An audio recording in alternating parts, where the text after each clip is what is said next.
Բարլուս ձեզ, բա իմացաք ինչ ա եղել։ Նիկոլը հայտարարել է, որ ինքը կրել է այս ընտրությունները։ Ու այդ դեպքում,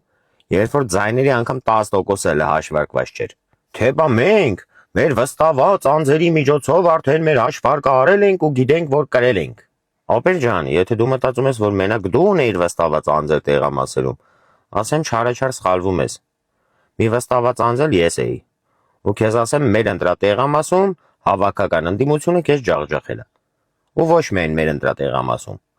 Մեր ընտրատեղամասի նման լիքը ընտրատեղամասերում։ Եթե ուզում էիր քո ընտրազանգվածին դուխտված ծնես յանի կրել եք, գոնե թիմի անդամներին ասեիր, դեմքի արտահայտությունները փոխեին։ Որովհետև 5 տարեկան երեխեն էլ է տեսանյութը նայելուց կհասկանար, որ թքել եք Ալիևի փայտիկին։ Իսկ իրականում լավ կանես թիմի անդամներին մարդը մի ռուլոն զուգանանի թուղթ բաժանես, որովհետև դեմքներից հաղթանակի քաքն է թափում։